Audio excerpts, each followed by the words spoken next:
Good morning, students. In this video, you are going to learn about mutual inductance and coefficient of coupling. ఈ వీడియోలో మీరు అన్యోన్య ప్రేరణ మరియు coupling గుణకం గురించి నేర్చుకుంటారు. So first mutual inductance. So దీనికి ఒక 2 కాయిల్స్ దగ్గరగా ఉన్న 2 కాయిల్స్ని తీసుకుంటాము. ఫస్ట్ కాయిల్ని ప్రైమరీ కాయిల్ అంటాం, సెకండ్ కాయిల్ని సెకండరీ కాయిల్ అంటున్నాం. ఫస్ట్ కాయిల్లో కరెంట్ వల్ల మ్యాగ్నెటిక్ ఫ్లక్స్లో చేంజ్ వచ్చి సెకండ్ కాయిల్లో ఈఎంఎఫ్ అనేది ఇండ్యూస్ అవుతుంది. సేమ్ సెకండ్ కాయిల్లో కరెంట్ వల్ల ఫస్ట్ కాయిల్లో సెకండ్ కాయిల్లో కరెంట్ వల్ల ఫ్లక్స్లో చేంజ్ రావడం వల్ల ప్రైమరీ కాయిల్లో మనకి ఇండ్యూస్డ్ ఈఎంఎఫ్ అనేది ప్రొడ్యూస్ అవుతుంది. అప్పుడు ఈ టూ కాయిల్స్ మ్యూచువల్లీ కపుల్డ్ అని చెప్తాం. ఈ ఫినామినాన్ని మ్యూచువల్ ఇండక్టెన్స్ అంటున్నాం. ఏం చెప్పుకున్నాము? 2 కాయిల్స్ని దగ్గరగా పెడతాము. ఫస్ట్ కాయిల్ని ప్రైమరీ కాయిల్ అంటున్నాం, సెకండ్ కాయిల్ని సెకండరీ కాయిల్ అంటున్నాం. ఫస్ట్ కాయిల్లో కరెంట్ పాస్ చేసినప్పుడు అందులో మ్యాగ్నెటిక్ ఫ్లక్స్లో చేంజ్ రావడం వల్ల సెకండ్ కాయిల్లో ఇండ్యూస్డ్ ఈఎంఎఫ్ అనేది ప్రొడ్యూస్ అవుతుంది. ఈ ఫినామినాన్ని మనం మ్యూచువల్ ఇండక్టెన్స్ అంటున్నాం. Same as it is first కాయిల్లో ఎలా అయితే కరెంట్ వల్ల సెకండ్ కాయిల్లో ఈఎంఎఫ్ ప్రొడ్యూస్ అయిందో సేమ్ అదేవిధంగా సెకండ్ కాయిల్లో కరెంట్ వల్ల సెకండరీ కాయిల్లో కరెంట్ వల్ల ఫ్లక్స్లో చేంజ్ రావడం వల్ల కరెంట్లో చేంజ్ వస్తే ఆటోమేటిక్గా ఫ్లక్స్లో చేంజ్ వస్తుంది. ఫ్లక్స్లో చేంజ్ వస్తే కనుక ఇండ్యూస్డ్ ఈఎంఎఫ్ అనేది ప్రైమరీలో ఇండ్యూస్ అవుతుంది, ఈఎంఎఫ్ అనేది ప్రొడ్యూస్ అవుతుంది. ఈ ఫినామినన్ అంతటిని మనం మ్యూచువల్ ఇండక్టెన్స్ అంటున్నాం. ఒక 2 తీగ చుట్టలని అతి దగ్గరగా పెట్టినప్పుడు మొదటి తీగ చుట్టని ప్రాథమిక తీగ చుట్ట అంటున్నాం, రెండో తీగ చుట్టని గౌణ తీగ చుట్ట అంటున్నాం. మొదటి తీగ చుట్ట ప్రాథమిక తీగ చుట్టలో విద్యుత్ ప్రవహింపచేస్తే ఏమవుతుంది? విద్యుత్ ప్రవాహం మారినప్పుడు మనకి ఈ తీగ చుట్టలో ఏమవుతుంది? అభివాహంలో మార్పు వస్తుంది. అలా రావడం వల్ల ఏమవుతుంది? గౌణ తీగ చుట్టలో మనకి ప్రేరిత విద్యుత్ చాలక బలం అనేది ఏర్పరుస్తుంది. అదేవిధంగా గౌణ తీగ చుట్టలో విద్యుత్ ప్రవహింపచేస్తే ఆ తీగ చుట్టలో ఉన్న విద్యుత్ అభివాహం మారడం వల్ల మనకి ప్రాథమిక తీగ చుట్టలో విద్యుత్ చాలక బలం అనేది ప్రేరితం అవుతుంది. ఈ దృగ్విషయాన్ని మనం అన్యోన్య ప్రేరణ అంటున్నాం. ఎంత కరెంట్ పంపిస్తే అంత ఫ్లక్స్ లింక్ అవుతుంది కాబట్టి 5B is proportional to I అవుతుంది. ఆ ప్రపోర్షనాలిటీ కాన్స్టెంట్ని M అంటున్నాము. దాన్నే కోఎఫిషియంట్ ఆఫ్ మ్యూచువల్ ఇండక్టెన్స్ అంటున్నాము. ఇన్ కేస్ ఇప్పుడు మనం ఫ్యారడే సెకండ్ స్టేట్మెంట్ ప్రకారం ఇండ్యూస్డ్ ఈఎంఎఫ్ వాల్యూ ఎంత? Is equal to -d5B/dt. ఇక్కడ ఈ డెఫినేషన్ ఆఫ్ మ్యూచువల్ ఇండక్టెన్స్ నుంచి 5B వాల్యూ ఎంత? MI. సబ్స్టిట్యూట్ చేసిన తర్వాత M బయటికి తీసుకొస్తే -M/di/dt అవుతుంది. ఇప్పుడు ఫస్ట్ ఈక్వేషన్లో ఈ ఈక్వేషన్లో I వాల్యూ కనుక 1 అయితే కరెంట్ సర్క్యూట్లో ఫ్లో అయ్యే కరెంట్ వాల్యూ ఆ కాయిల్లో ఫ్లో అయ్యే కరెంట్ వాల్యూ 1 అయితే కనుక అప్పుడు కోఎఫిషియంట్ ఆఫ్ మ్యూచువల్ ఇండక్టెన్స్ ఏమవుతుంది? అక్కడున్న ఫ్లక్స్కి న్యూమరికల్గా ఈక్వల్ అవుతుంది. When unit current flows in the circuit then coefficient of mutual inductance is numerically equal to flux. And next ఈ స్టేట్మెంట్ తీసుకున్నాం, E is equal to -M/di/dt. So ఇందులో ఈ ఈక్వేషన్లో -di/dt value 1 అయితే ఆటోమేటిక్గా ఏమవుతుంది? M అవుతుంది. దీన్ని ఎలా డిఫైన్ చేయొచ్చు? When rate of decay of current in the circuit is unity then induced EMF is equal to coefficient of mutual inductance. మనకి విద్యుత్ ప్రవాహం యొక్క రుణ మార్పు రేటు విలువ ఏకాంక విలువ కలిగి ఉన్నప్పుడు వలయంలో ఏర్పడిన ప్రేరిత విద్యుత్ చాలక బలం అనేది అన్యోన్య ప్రేరణ గుణకానికి సమానంగా ఉంటుంది. ఇక్కడ దీన్ని ఎలా నిర్వచిస్తున్నాము? తీగ చుట్టలో వలయంలో ప్రవహించే విద్యుత్ విలువ ఏకాంక విలువ కలిగినప్పుడు వలయంలో ఏర్పడిన అయస్కాంత అభివాహం అనేది అన్యోన్య ప్రేరణ గుణకానికి సమానంగా ఉంటుంది. అంటే విద్యుత్ ప్రవాహం విలువ ఏకాంక విలువ కలిగినప్పుడు వలయంలో ఏర్పడిన అయస్కాంత అభివాహం విలువ అన్యోన్య ప్రేరణ గుణకానికి సమానంగా ఉంటుంది. ఇది అన్యోన్య ప్రేరణ.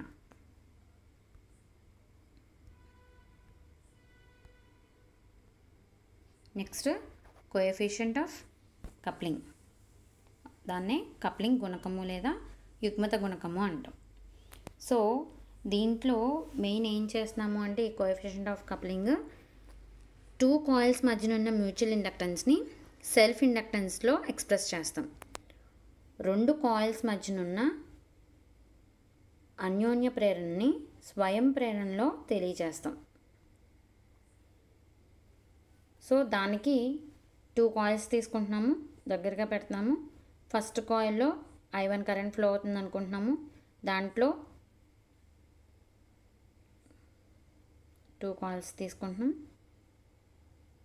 అట్లా దగ్గరగా పెడుతున్నాం. ఫస్ట్ కాయిల్లో కరెంటు I1 అనుకుంటున్నాం. సెకండ్ కాయిల్లో కరెంటు I2 అనుకుంటున్నాం. ఫస్ట్ కాయిల్లో టర్న్స్ N1 అనుకుంటున్నాం. సెకండ్ కాయిల్లో టర్న్స్ N2 అనుకుంటున్నాం. సో ఇప్పుడు డెఫినేషన్ ఆఫ్ సెల్ఫ్ ఇండక్టెన్స్ ప్రకారం ఏంటి? ఫస్ట్ కాయిల్లో కరెంట్ వల్ల ఫ్లక్స్ డెవలప్ అవుతుంది కదా. So 5B is proportional to I or 5B is equal to LI. అంటే ఇక్కడ ఫస్ట్ కాయిల్లో ఎన్ని నెంబర్ ఆఫ్ టర్న్స్ ఉన్నాయనుకుంటున్నాం? N1 టర్న్స్ కదా. సో అంటే N1 ఇక్కడ ఫస్ట్ కాయిల్లో 2 కాయిల్స్ తీసుకుంటున్నాం కదా. 2 కాయిల్స్ తీసుకుంటున్నాం. ఫస్ట్ కాయిల్లో కరెంట్ I1 అనుకుంటున్నాం. సెకండ్ కాయిల్లో కరెంట్ I2 అనుకుంటున్నాం. ఇందులో N1 టర్న్స్ అనుకుంటున్నాం. లింక్ అయిన ఫ్లక్స్ 5 అనుకుంటున్నాం. ఇందులో N2 టర్న్స్ అనుకుంటున్నాం. లింక్ అయిన ఫ్లక్స్ 5 అనుకుంటున్నాం. ఇప్పుడు డెఫినేషన్ ఆఫ్ సెల్ఫ్ ఇండక్టెన్స్ ప్రకారం ఏంటి? లింక్ అయిన flux is proportional to current. అంటే ఎంత కరెంట్ పంపిస్తే అంత ఫ్లక్స్ లింక్ అవుతుంది కాబట్టి 5 is proportional to I. So first కాయిల్లో ఎన్ని నెంబర్ ఆఫ్ టర్న్స్ ఉన్నాయి? N1 టర్న్స్ ఉన్నాయి. సో ఎంత ఫ్లక్స్ లింక్ అయింది? 5 is equal to self inductance కాబట్టి ప్రపోర్షనాలిటీ కాన్స్టెంట్ ఫస్ట్ కాయిల్ కాబట్టి L1 అనుకుంటున్నాము, అది I1 అనుకుంటున్నాం. So N1 5 is equal to L1 I1 అయింది. సో దీని నుంచి ఏం రాయొచ్చు? L1 is equal to N1 5 ఇది ఈక్వేషన్ నెంబర్ 1 అనుకుంటున్నాం. సేమ్ అదేవిధంగా సెకండ్ కాయిల్లో కరెంటు వల్ల లింక్ అయిన ఫ్లక్స్ 5B అవుతుంది కాబట్టి ఏమవుతుంది అప్పుడు? అది N2 turns 5 flux is equal to L2 5 or L2ని ఎలా రాయొచ్చు? N2 5 ఇది ఈక్వేషన్ నెంబర్ 2. ఏం చేసాం? 2 కాయిల్స్ తీసుకున్నాం, దగ్గరగా పెట్టాం. ఫస్ట్ కాయిల్లో కరెంట్ I1 అనుకుంటున్నాం. సెకండ్ కాయిల్లో కరెంట్ I2 అనుకుంటున్నాం. ఫస్ట్ కాయిల్లో N1 టర్న్స్ అనుకుంటున్నాం. సెకండ్ కాయిల్లో N2 టర్న్స్ అనుకుంటున్నాం.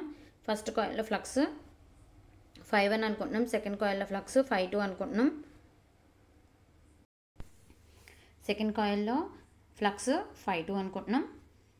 So definition of self inductance ప్రకారం ఫస్ట్ కాయిల్లో కరెంట్ వల్ల డెవలప్ అయిన ఫ్లక్స్ ప్రపోర్షనల్గా ఉంటుంది కాబట్టి ఆ ప్రపోర్షనాలిటీ కాన్స్టెంట్ తీసేస్తే LI అవుతుంది. ఆర్ ఫస్ట్ కాయిల్లో రాస్తున్నాం కాబట్టి N1 5 is equal to L1 I1 అవుతుంది. Are L1 is equal to N1 5 అయింది. అలాగే సిమిలర్గా సెకండ్ కాయిల్లో దానివల్ల సెల్ఫ్ ఇండక్టెన్స్ డెఫినేషన్ ద్వారా L2 is equal to N2 5 I2. ఇక్కడ మనం ఏం చేస్తున్నాము? కోఎఫిషియంట్ ఆఫ్ కప్లింగ్ అంటే 2 కాయిల్స్ మధ్యన ఉన్న మ్యూచువల్ ఇండక్టెన్స్ని సెల్ఫ్ ఇండక్టెన్స్లో ఎక్స్ప్రెస్ చేస్తున్నాం. సో దానికి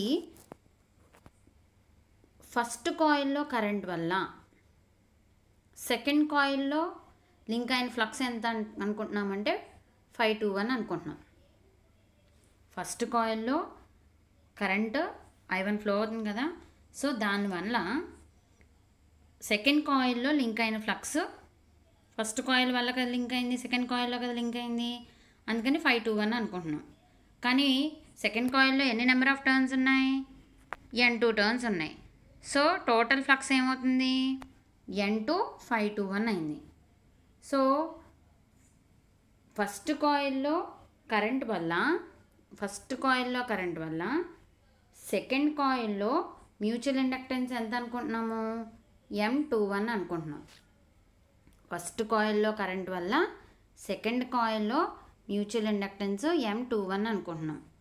so definition of mutual inductance ప్రకారం N2∅21 is equal to M21 I1 అయింది. ఇక్కడ ఇది అర్థమైందా? ఏం చేస్తున్నాము? ఫస్ట్ కాయిల్లో కరెంట్ వల్ల సెకండ్ కాయిల్లో లింక్ అయిన ఫ్లక్స్ ∅21 అనుకుంటున్నాం. అలాగే దీంట్లో ఎన్ని నెంబర్ ఆఫ్ టర్న్స్ ఉన్నాయి? N2 ఉన్నాయి. సో టోటల్ ఫ్లక్స్ ఏమవుతుంది? N2∅21 అయింది. సో అదేవిధంగా ఫస్ట్ కాయిల్లో కరెంట్ వల్ల సెకండ్ కాయిల్లోని మ్యూచువల్ ఇండక్టెన్స్ వాల్యూ M21 అనుకుంటున్నాం. ఇప్పుడు డెఫినేషన్ ఆఫ్ మ్యూచువల్ ఇండక్టెన్స్ ప్రకారం అది కూడా ఏంటి? Link total flux is equal to MIయే కదా. సో టోటల్ ఫ్లక్స్ అంటే ఇక్కడ N2 టర్న్స్ ఉన్నాయి కాబట్టి N2∅21 ఈజ్ ఈక్వల్ టు ఆ ఫ్లక్స్ ఆ mutual inductance M21 current I1. So ఇది ఈక్వేషన్ నెంబర్ 3 అనుకుంటున్నాం. సిమిలర్గా సెకండ్ కాయిల్లో కరెంట్ వల్ల ఫస్ట్ కాయిల్లో ఫ్లక్స్ లింక్ అయిన ఫ్లక్స్ ఎంత ఉంటుంది అంటే 512. ఎందువల్ల చూడండి, ఇక్కడ సెకండ్ కాయిల్లో కరెంట్ అంటే సెకండ్ కాయిల్లో కరెంట్ వల్ల ఎందులో లింక్ అయింది? ఫ్లక్స్ ఫస్ట్ కాయిల్లో లింక్ అయింది. సో అందుకని 512 అయింది. అలాగే ఎన్ని నెంబర్ ఆఫ్ టర్న్స్ ఉన్నాయి? N1 టర్న్స్ ఉన్నాయి ఫస్ట్ కాయిల్లో. సో టోటల్ ఫ్లక్స్ ఎంత అవుతుంది? సెకండ్ కాయిల్లో కరెంట్ వల్ల ఫస్ట్ కాయిల్లో లింక్ అయిన టోటల్ ఫ్లక్స్ ఎంత అంటే N1 512 అయింది. సో అలాగే సేమ్ అదేవిధంగా సెకండ్ కాయిల్లో కరెంట్ వల్ల ఫస్ట్ కాయిల్లోని మ్యూచువల్ ఇండక్టెన్స్ వాల్యూ ఎంత అంటే M12. So definition of question of mutual inductance ప్రకారం N1 512 is equal to M12 I2. ఇది కూడా ఎలా రాసాము? 5B is equal to MI నుంచి రాసాం. ఇక్కడ ఫ్లక్స్ టోటల్ ఫ్లక్స్ N1 512 అయింది కాబట్టి, అలాగే M వాల్యూ M12 అయింది కాబట్టి, అండ్ కరెంట్ I2 కాబట్టి ఈక్వేషన్ నెంబర్ 4 వచ్చింది. ఇక్కడ ఏం చేస్తున్నాము? కప్లింగ్ గుణకం కనుక్కుంటున్నాం.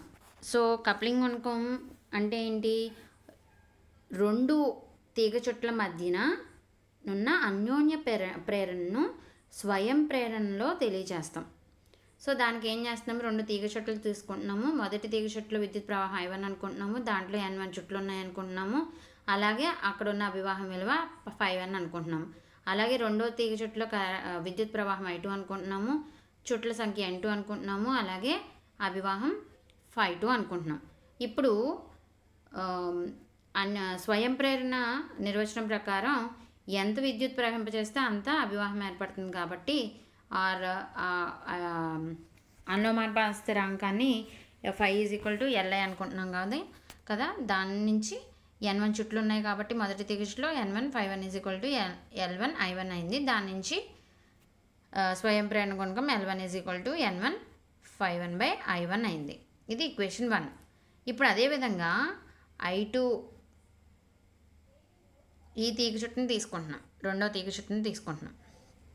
ఈ రెండో తీగ చుట్టులో విద్యుత్ ప్రవాహం I2 అనుకుంటున్నాము. N2 చుట్లో అనుకుంటున్నాము. అలాగే అభివాహం విలువ 5 అనుకుంటున్నాం కాబట్టి స్వయం ప్రేరణ గుణకం విలువ L2 is equal to N2 5 I2. దీని ప్రకారంగా N2 5 is equal to L2 I2. దాని నుంచి L2 is equal to N2 5/I2 అయింది. ఇప్పుడు మొదటి తీగ చుట్టలోని విద్యుత్ ప్రవాహం I1 వల్ల రెండో తీగ చుట్టులో ఏర్పడిన అభివాహం విలువ 521. మొదటి తీగ చుట్టులో విద్యుత్ ప్రవాహం వల్ల రెండో తీగ చుట్టులో ఏర్పడిన అభివాహం విలువ. కానీ రెండో తీగ చుట్టులో ఎన్ని చుట్లు ఉన్నాయి? N2 ఉన్నాయి. సో మొత్తం అభివాహం విలువ ఎంత? N2 521 అవుతుంది. ఇప్పుడు మొదటి తీగ చుట్టులో విద్యుత్ ప్రవాహం వల్ల రెండో తీగ చుట్టులో ఉన్న అన్యోన్య ప్రేరణ విలువ ఎంత అవుతుంది? M21 అవుతుంది. M21 అవుతుంది. సో అన్యోన్య ప్రేరణ గుణకం నిర్వచనం ప్రకారం N2 521 is equal to M21 I1. దీన్ని ఎలా రాసాము? దాంట్లో కూడా Φ ఈజ్ ఈక్వల్ టు MI కదా, దాని ప్రకారమే రాసాం. ఇందులో అభివాహం విలువ మొత్తం N2 521 కాబట్టి 5 ప్లేస్లో ఇది వస్తుంది. అలాగే ఎం అంటే M21 కాబట్టి ఇక్కడ విద్యుత్ ప్రవాహం I1 కాబట్టి ఇది వచ్చింది. ఇప్పుడు అదేవిధంగా రెండో తీగ చుట్టులోని విద్యుత్ ప్రవాహం I2 కారణంగా మొదటి తీగ చుట్టులో ఏర్పడిన అభివాహం 512 అవుతుంది. అలాగే మొదటి తీగ చుట్టులో ఎన్ని చుట్లు ఉన్నాయి? N1 చుట్లు ఉన్నాయి కాబట్టి మొత్తం అభివాహం ఎంత? N1 512 అవుతుంది. ఇప్పుడు రెండో తీగ చుట్టులో ఉన్న విద్యుత్ ప్రవాహం కారణంగా మొదటి తీగ చుట్టులో ఏర్పడిన అన్యోన్య ప్రేరణ ఎంత ఉంటుంది? M12 అవుతుంది. సో ఇప్పుడు అన్యోన్య ప్రేరణ నిర్వచనం ప్రకారం N1 512 M12 I2 అయింది. ఇది ఈక్వేషన్ నెంబర్ 4. ఇప్పుడు రెండు తీగ చుట్లని ఒకటే కోర్ మీద గనక ఒకదాని మీద ఒకటి ఇలా బౌండ్ చేస్తే కనుక, ఇప్పుడు 2 కాయిల్స్ సేమ్ కోర్ మీద బౌండ్ అయి ఉంటే కనుక అప్పుడు ఏమవుతుంది? ఫస్ట్ కాయిల్లో డెవలప్ అయిన ఫ్లక్స్ సెకండ్ కాయిల్లో ప్రతి టర్న్లోనూ గనక లింక్ అయితే అప్పుడు దీన్ని పర్ఫెక్ట్ కప్లింగ్ అంటారు. ఏం చేస్తున్నాము? 2 కాయిల్స్ని ఒకటే కోర్ మీద బౌండ్ చేస్తే కనుక, ఒకటే కోర్ మీద చుడితే కనుక మొదటి తీగ చుట్టులో ఏర్పడిన అభివాహం అంతా రెండో తీగ చుట్టులో ప్రతి చుట్టకి కనుక అది లింక్ అయితే, అనుసంధానం అయితే అప్పుడు దాన్ని పర్ఫెక్ట్ కప్లింగ్ అంటాం. అప్పుడు ఆ సిచ్యువేషన్ని మ్యాక్సిమం ఫ్లక్స్ లింకేజ్ సిచ్యువేషన్ అంటున్నాం. దాన్ని గరిష్ట అభివాహ బంధనం అనే సందర్భం కింద ఊహించుకుంటాం. అప్పుడు ఏమవుతుంది? 512 విలువ 5.2 అవుతుంది, 5.21 విలువ 5.1 అవుతుంది. ఎప్పుడు అవుతుంది అంటే రెండు తీగ చుట్లు ఒకటే కోర్ మీద చుట్టబడినప్పుడు ఒక తీగ చుట్టులో ఏర్పడిన అభివాహం రెండో తీగ చుట్టులో కనుక ప్రతి తీగ చుట్టులో కనుక అది లింక్ అయితే అప్పుడు ఆ సిచ్యువేషన్ని మ్యాక్సిమం ఫ్లక్స్ లింకేజ్ సిచ్యువేషన్ అంటున్నాం. గరిష్ట అనుసంధాన బంధనం అనే సందర్భం కింద తీసుకుంటున్నాం.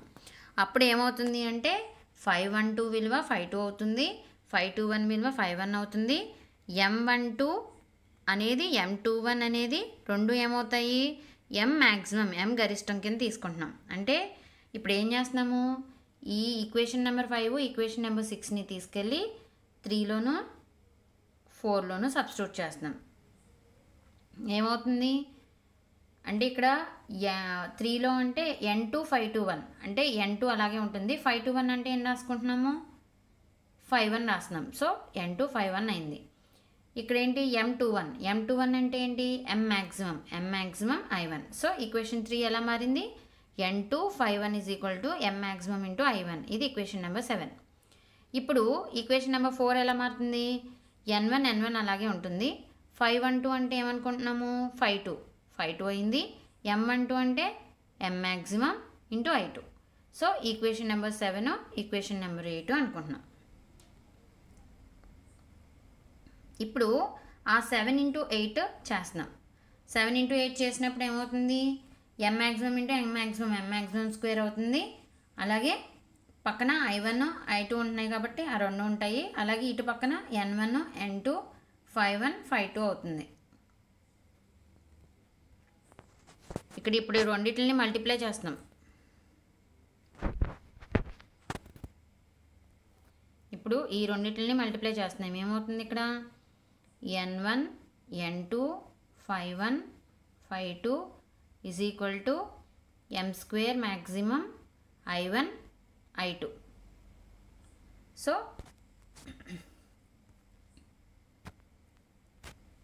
M² maximum I1 I2 N1 N2 5.1 5.2 or M² maximum I1 I2 ని తీసుకొస్తే దీన్ని అరేంజ్ చేసుకుంటున్నాం. N1 5.1/I1 N2 5.2 I2. కానీ ఇక్కడ N1 5.1/I1 అనేది ఈక్వేషన్ 1 నుంచి ఏంటి? L1.